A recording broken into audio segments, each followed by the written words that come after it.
या बघा आपले सुभाष पाळेकर निसर्ग शेती करीत आहे आणि हे आपलं याच्यामध्ये कापूस आणि मूग होता आणि याच्यामध्ये मका पण होती. आणि या बघा हे आपण 100 झाडं लावलीत केळीचे. या बघा हे दिसतंय झाड एकदम झुऱ्यामध्ये एक लाईन, म्हणजे एक लाईन पूर्ण झुऱ्यामध्ये अशी, म्हणजे 100 झाड आहेत ते दाखवतो पूर्ण. आणि हे बघा कापूस हे बघा आहेत का बोंड एवढे झरत हे. त्याच्यामध्ये आपल्याला 50,000चं उत्पादन झालं मूग आणि मका हे का हे केळी. म्हणजे ही अशी एक लाईन लावलेली, अशी एक लाईन आणि याच्यात एक लाईन कापसात.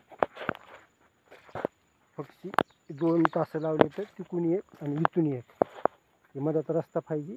आपण बराच रुंदीकरणाचा रस्ता सोडलेला आहे. काही जरी वाहन आलं तर टेन्शन नाही आहे. हे बघा हे बघा ते तिथं एक झाड आहे, तिथे तिकडे एक आहे.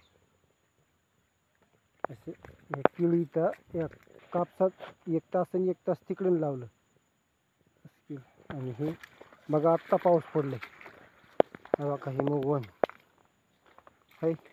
बुटं घालून चालायलो. हे बघा आहे का बुटं, हे बुटं.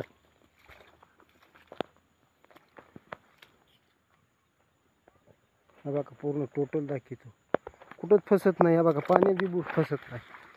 हे बघा म्हणजे कसं झालंय आपल्याला मशागत करणं, म्हणजे पाऊस राहिलं मूग चालू होता. या बघा हे टोटल बघा, हे क्षेत्र तुम्हाला टोटल दाखवतो मी.